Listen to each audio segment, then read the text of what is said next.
All right, good morning and happy Monday. Today is Monday, September 14th, and this will be a brief video to go over the differences between limited versus unlimited governments. So I want you to think about it and think about what we talked about last week, especially during our live session when we pretended like we were stranded on a desert island. What are some of the things that the government provides to us, to people? And what are some of the things that the government is responsible for doing? So in that activity, we answered all these questions about how should leaders be elected, etc. And really, we were coming up with answers to these questions. So governments around the world, they make, change, and enforce laws for the country that they are in charge of. Governments will decide how much tax people should pay and how taxes are spent. Governments determine how people access education and healthcare. They'll decide if people have the right to elect those in power. In our activity, we decided kind of unanimously that leaders should be elected. That's something that governments decide upon.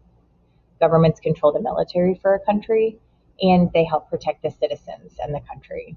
Governments will also deal with foreign relations, meaning outside countries. Okay, now I want you to think about these questions. What does it mean if you were allowed to have unlimited refills of a drink at a restaurant? On the opposite side, what does it mean if your parents put limits on how long you can play your video games? The same idea applies to governments in the world. So in that first example, unlimited, you could get unlimited refills of your drink. You can have as much as you want. You could have as many Sprites, as many Coca-Colas as you wanted.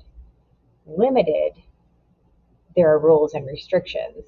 So if your video games have been limited by your parents, maybe you can only play for 20 minutes, or maybe you can't play a video game until all your work is done. So now I want you to think from a leader's point of view, not the people of the country, but a leader, what might unlimited government mean? Think about the meaning of unlimited. You can have as much as you want. And then from a leader's point of view, what might limited government mean? Again, think about limited, meaning there are rules and restrictions. In an unlimited government, this would be ruled by one person, possibly a small group that typically has pretty much total power, unlimited power. The authority of the leader has no limits. They don't have to follow the same rules that the people do.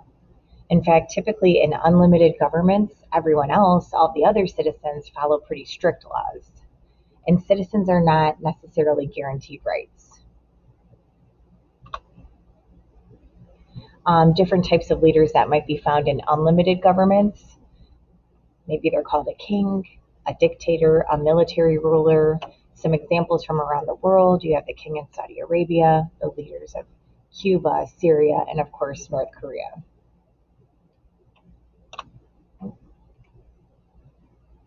Now, in a limited government, think about those video game restrictions.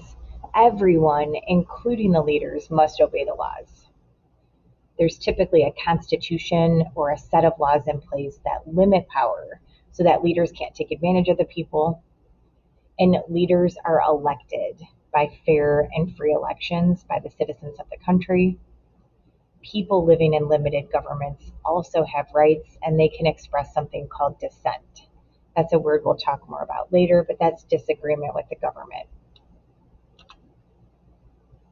So some types of leaders that might be found in a limited government, you have presidents, you have prime ministers.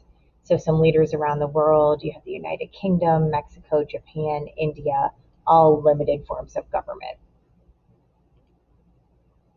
So I want you to think about our country, the United States. We have a president who is elected in a fair and free election.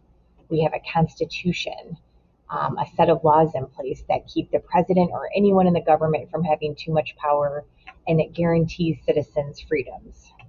We also have the three branches of our government, so that even within the government, not one person can have too much power.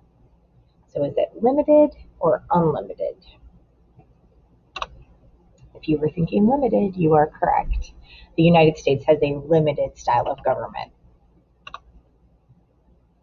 So from here, what I want you to do, there's a Google form posted in the classroom. I want you to open that Google form, read each statement given on the form, and then you have to decide if the statement describes a limited or an unlimited form of government. Submit your answers when you're finished. You may retake the assignment as many times until you're happy with your grade. So the assignment looks like this. You'll put your name, and there's literally just 10 multiple choice questions. You've got a 50-50 shot. The first one, for example, says citizens or representatives can remove elected officials from office. So in which type of government, limited or unlimited, would the people of the country be able to remove officials from office, let's say at the end of a term? When you finish, if you want a copy of your responses sent to your email so that you know you did it, you would just toggle this down here. You'll hit submit. You're going to see your grade right away. If you don't like it, go back, redo the assignment, submit it again. All right, that's your first video for the day, for the week, I should say. I'll be back soon with another one.